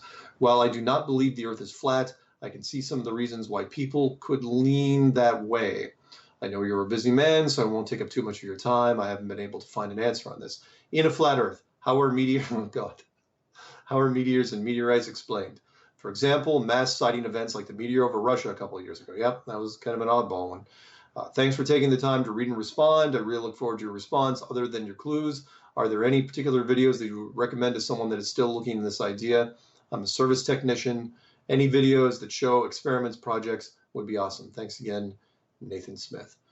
Yeah, to address the meteor thing, I talked about it many times. I got meteor questions literally in week 1, which is no different than throwing a rock into an aquarium. Just take a piece of metal ore, introduce it at speed, I don't know, some sort of railgun technology, let the atmosphere and the friction burn it up, and try not to aim at any major population centers. That one in Russia got pretty close. I think someone was a little asleep at the switch there on that. I mean, it detonated before it hit the ground. So when it comes to meteors, find me a picture of a meteor, a movie of a meteor where it actually hit the ground. Should be a lot more out there that are hitting the ground. I get some creators here and there. Got any video? Remember, the internet, if you don't have video, did it really happen? You don't know. Excuse me. All right. This one's called Flat Earth is a Psychological Experiment. Ooh. This was sent to, who was this sent by? Oh, okay. So this was sent to the host that did the interview with me on Coast to Coast. Her name's Connie. And I'm going to read you the letter he sent her. She carboned me on it. In fact, he carboned me on it. The copy was sent to me as well. So Flat Earth is an experiment in how many average people can be convinced of an absurdity on the basis of their ignorance of scientific principles, their lack of specific personal experience, and denial of the validity of all testimonial evidence. That will demonstrate to what degree that average people are susceptible to the propaganda of any bad idea or ideology.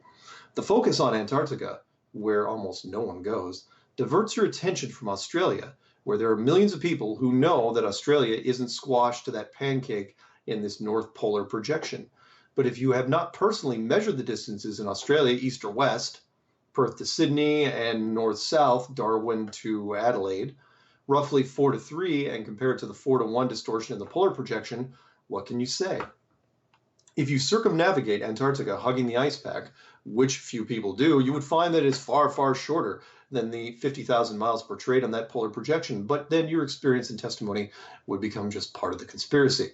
Here's a real simple one. On a flat Earth, if the sun goes up anywhere, then the sun is up everywhere. The omnidirectional light source argument, yeah. Most people in America don't know anyone they could call in Japan who isn't part of the conspiracy to check. If the sun and the moon are close to the Earth, then they should be much larger directly overhead than near the horizon, which they aren't, and certainly not for simultaneous observers far apart. Of course, they must be spherical in order to be round for all people at all times. Not necessarily. Not if you know software. P.S. Yes, Connie and Mark, I am an amateur astronomer, which makes me part of the conspiracy and disqualifies my participation in the experiment. Yep. Amateur astronomers. They are doomed. There's nothing you can do for them. If you have a friend that's an amateur astronomer, don't even bother. There's nothing you can do for them. This one's called Rights for Under the Dome Documentary. Ooh. Good day. I was searching on YouTube for NASA deceptions, and I came across the Under the Dome documentary.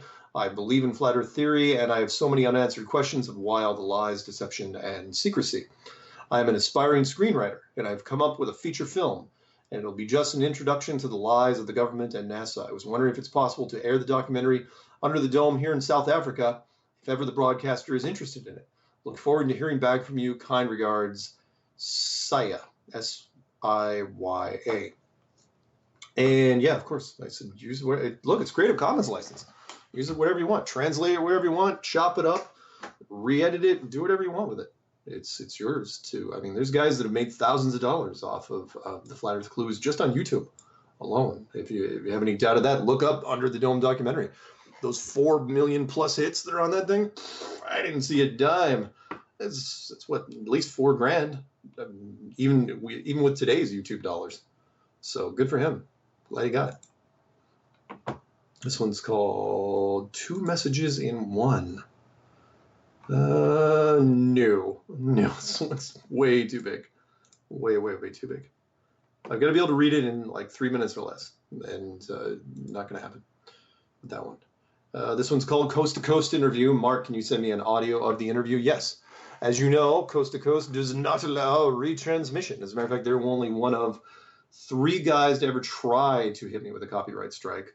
In fact, the Coast to Coast was the only interview I ever did where they had me sign a waiver saying that I would not redistribute it on my channel. And I didn't. As a matter of fact, instead I put a little 60-second blurb where I'm just talking to you, telling you exactly telling the people in the video what I'm saying now, which is I can't put the video up. So if you guys want it, you have to email me. I'll send you a raw audio copy of it, or you have to sign up for Coast to Coast and it'll be in their archives. And the intern that they hired didn't even look at the time. He just tried to strike me for it, and I had it overturned in 2 seconds. It's like, look, you didn't even bother, because he was only looking at titles. He didn't even bother clicking on the videos. So I'm sorry. Anyway, the point is, if you guys want a copy of either the George Norrie one or the Connie one that I did just recently, you can email me and I'll shoot it off to you through WeTransfer or something like that. I've been shooting a lot of those off lately because no way I'm going to put it on YouTube just because I don't want to get hassled with it. So sorry, just something you just cannot do. This one's called the new Eddie Bravo video. Why was this sent to me? The video is unavailable. Super. Well, I can't even talk about it. This next one's called Flat Earth Rocket Launch. And let's see here. This was, right now, if you guys are looking for the Mad Mike updates for the rocket launch, the best estimate that I've got right now, he's going to shoot for Super Bowl weekend. He's going to launch the rocket then. So hopefully he does. If he can pull that thing off, great, fantastic. Hopefully he does not auger it into the ground, but either way, I'm prepared. I've got a speech if he succeeds, and I've got a speech if he dies. So, and yes, the Flat Earth community did donate to that rocket launch, and it got a whole bunch of press. Really, really happy for that. In fact, he doesn't even have to launch now, and we still got all the press we wanted. off of it, which is great. I mean, everybody covered it. So if you want to, all you have to do is you want an update on a regular basis, just type in Mad Mike, Flat Earth, or Flat Earth rocket launch. Just type that into Google or YouTube, and you'll get the most up-to-date videos. This one is called No Subject. Hi, Mark. Just watched your video about Flat Earth, and it's mind-blowing. My biggest question right now is: has anyone reached the edge of our world? Because someone needs to prove it. Prove that everything that our society believes in is a lie, and that lie has corrupted us all. If only we had been told the truth from the beginning, our society might be different from what it is today. Please reply to me as soon as you can. And no, of course nobody's got to the edge yet. This is a big secret. And remember, the governments of the world had a 60-year head start. So they've got the outer edge locked down pretty tight. I wouldn't, again, do not go after Antarctica. That is not your weapon of choice. Excuse me. This one's called A Respectful Question from a Listener Who Heard You on Coast to Coast. All right. Dear Mark, I enjoyed your presentation on Coast to Coast the other night, listened to it twice, and then started watching the videos on your website. Thank you for respecting your audience with the admonition to check these things out for ourselves. It would be nice if all the guests on Coast to Coast were as well-spoken and respectful as you. Thank you as well for giving a rather robust definition of what flat earth theory actually means. Without this important part, there is no discussion. I feel that now I have been educated, I am much more open to hearing more about this. Without your definition, it's like arguing the benefits of slavery, a non-starter. Renaming it the enclosed world theory was an extremely good idea. I found the whole Antarctica part of the story the most compelling, and it did get me wondering why so many governments have mutually agreed to not allow any of their corporations to tap the vast resources that Admiral Byrd found there. Also, the 4 years of nuclear rockets fired into the ionosphere by the United States and Soviet Union had me wondering and scratching my head. Question: if a decent telescope looked up at our planets in our solar system, they would appear to be round in shape. This can be verified, as you posted in your presentation. How do we actually know these things that science tell us are true? A great question, by the way. Why then would the shape of the Earth not also be round, as you suggest? What would account for this discrepancy? All viewable planets, round, Earth, elliptical. Please explain the reason for this discrepancy. Thank you, Jim. And I got like 45 seconds to do this before the music starts kicking in. When you go to a planetarium, you look up at the ceiling, take a pair of binoculars. Does Jupiter look spherical to you? Yes, it does. Does the moon look spherical to you? Sphere, not round. Round can also be 2D. Venus, all these things, do they look spherical? Yes, they do. But the building you are in is not spherical. Why not? Well, it's because you're in an illusion. You're in a sports stadium, a planetarium, a terrarium, a snow globe. Whatever you want to call it, you're in it. All the world's a stage, and you're part of this. You've been living in it for a long time, and now it's about time for the curtain to come up and Act 3 to start. And then eventually we'll get out of here, sooner or later. So anyway, thank you guys for all the emails. Remember, msargent23@comcast.net. Come back next week, and I should be here. Same flat time, same flat channel. See you later, guys.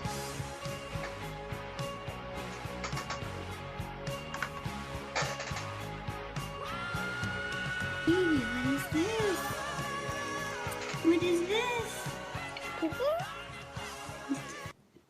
Is that a model of the flat, geocentric Earth? Nice. I had to make a new one.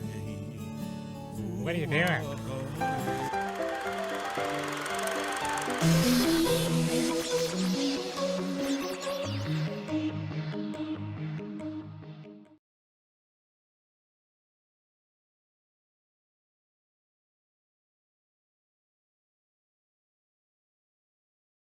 Dancing in